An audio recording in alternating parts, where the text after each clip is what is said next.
Apple has just announced that they actually won't be including the charging bricks with their new products. They state that they're doing this because they want to help the environment by making sure people don't throw out their charging bricks into the environment again.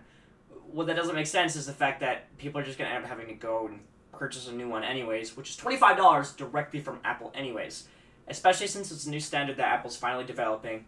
It's new stuff, and eventually people are going to start throwing out their old stuff anyways again.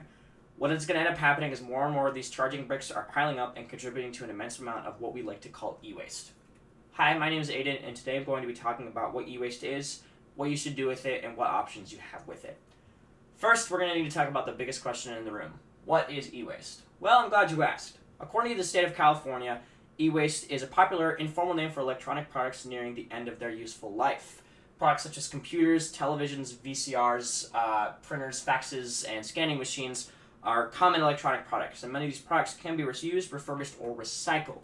However, a lot of people don't understand that. A lot of people don't understand that you can't just chuck these things in the trash because these things have such hazardous materials in them. Remember those big old TVs that your grandparents used to have in their basement or whatever? Those were called CRT, or cathode ray TVs.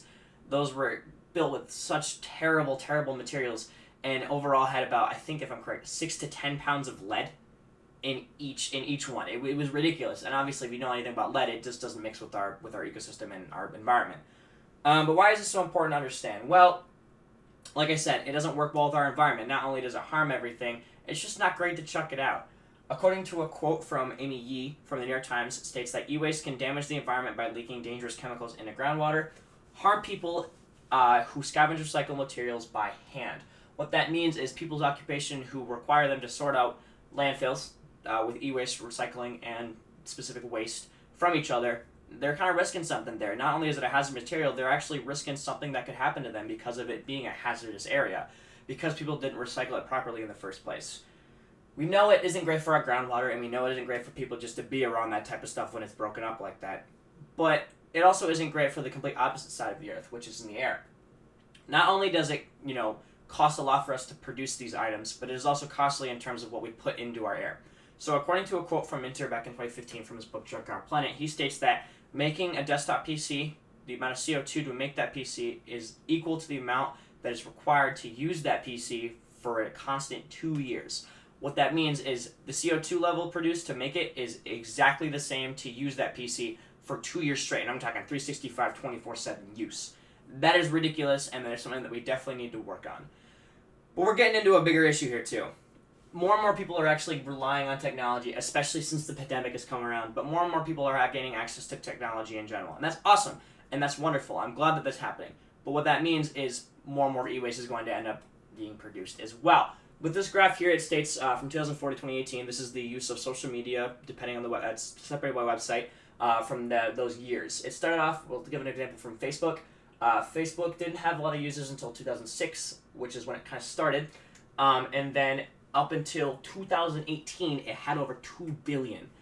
That is immense growth right there, and that just shows that more and more people are having at least access to these specific types of items that allow them to get to these websites, which is great. They're getting access to the World Wide Web, and I understand that that's awesome, but people need to understand what they're supposed to do with it when they're finished with it. Like I said, the reason for so much e-waste being thrown out is mainly due to the fact that people don't know how to properly recycle it. And I get that. You aren't taught that in school. I wasn't taught that in school. I learned that from working at my job. I get it. That's wonderful. That's okay. That's what I'm here for. But along with that, people try to get the newest tech they can. I've had my iPhone XR for 3 years at this point. It's like a 5-year-old phone. People want the newest of the new, but this works perfectly fine. Yeah, it has some scratches. Yeah, it was a little slower than the new ones, but who cares? It works fine. It does the thing. It's perfectly usable. But along with that, people are also skeptical about getting their things fixed when they're broken. Like, if you have a screen issue, you can just get a screen replacement. It's not a huge issue. People do that for you. Yeah, it's a little costly and it might cost a little bit, but it's usually cheaper and fiscally worth it to get that done than it is to get a whole new phone. And that's where this concept of right to repair comes in. Well, what is right to repair? Well, according to the New York Times, the idea behind right to repair is literally in the name. If you own something, you should be able to fix it yourself or bring it to a technician to fix it. It's as simple as that. And this isn't a foreign concept either. Think about it when your car breaks. What do you do when your car breaks? You bring it to a mechanic. That's just common sense. People just do that. And this concept is not new to us, like I said. But a lot of businesses and a lot of giant corporations aren't a fan of it because they think that it'll lose them money when in concept, it really won't. And that's where Apple comes in again.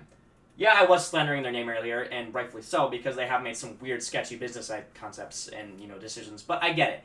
But Apple announced this year in 2021 that they are going to open their places online called Apple Repair Shops. And in quotations, what I mean by that is it's just places to purchase parts, tools, and the kits needed to require to perform a specific fix on your phone. Wonderful. But listen to this. This is a direct quote from the Apple website from the actual article that announced it. First for the iPhone 12 and iPhone 13 lineups, and soon to be followed by Mac computers featuring M1 chips. Self-service repair will be available early next year in the US and expand to additional countries throughout 2022. What does that mean? Well, Apple's only providing parts and fixes and stuff like that for the iPhone 12 and 13 and their new M1 laptops and their new Macs as well. Okay, it's a step in the right direction, but the population that has these new pieces of technology is much slimmer than it is the people that have the 11 through the 6S. So overall, Apple is making a great step in the right direction. I respect what they're doing, but they definitely need to expand their repair shop, and overall, it would be a great thing for them to release. But why should repairing things matter specifically? Well, like I said earlier, keeping things out of a landfill is much better than just, throwing it away in general. A quote from Minter back in 2015 from his book Junkyard Planet again state that there's no reuse bin near the kitchen, of course. In societies where obsolescence is an obsession, and many people simply can't imagine owning an iPhone 4 and an iPhone 5 world. But that doesn't mean the reuse bin doesn't exist. Rather, it just happens to be relocated in the developing world. What that means is a lot of developing countries rely on some older technology pieces that the US doesn't want to use anymore, or they just don't have access to the newer stuff like we do. If the US itself adopted this concept of literally just, using their pieces of technology as long as they can, or getting it fixed, or just not focusing on this materialistic concept of getting the newest thing you need, we would be much better off and overall be much better for our environment. And that's something that we definitely need to adopt.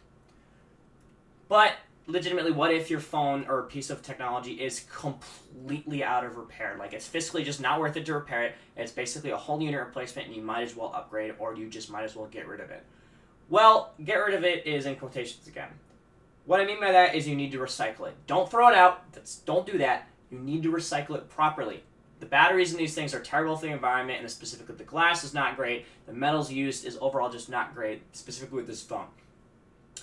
So what options do you have? Well, there are two options specifically within Grand Rapids that I would like to talk about. The first one being the city itself. The city of Grand Rapids usually takes specific items. They don't probably take the big CRT TVs, the cathode ray ones, but they usually take mostly everything else. However, the issue is we don't know what they do with it. I don't know what they do with it. They don't have any certifications required to say that they need to do anything with it. They just take it. The other place I would like to recommend is a place that I used to work for called Compernu. I know exactly what goes on behind these guys' walls. I know what they do, and I would 100% recommend anybody looking to get rid of their old electronic items to come here. The pros for this place is everything is 100% recycled regardless of what it is, at least in terms of electronic components. Everything containing data such as laptops, desktops, mobile phones, hard drives, anything like that will get 100% wiped, regardless of what it is. They do have an eSteward certification that makes it so they are not allowed to export any items that come into their stores. So they do have to ship within the US and they cannot export out to China. That's where the con for this place comes in, is they do unfortunately charge for a decent amount of their items. Now, it makes sense if you think about it. Here's a quote from Minter from his book Junkyard Planet. This kind of explains it. Shipping is generally more expensive when going between two geographically distant cities than it is to ship to China. China charges considerably less to bring in those old items, those electronic items, than we do to ship within different US cities within our region. Alright, so in conclusion, we now understand that just throwing out e-waste is not an acceptable option. We have options to fix our phones and to fix our electronic items, to extend the life of them, and to keep them out of landfills as well. E-waste is becoming a really huge issue, and it definitely won't be getting any better anytime soon. So please, with this knowledge now, try hardest to dispose of your electronic items properly, or at the very least, use them until you physically can't anymore. Thank you very much. Bye.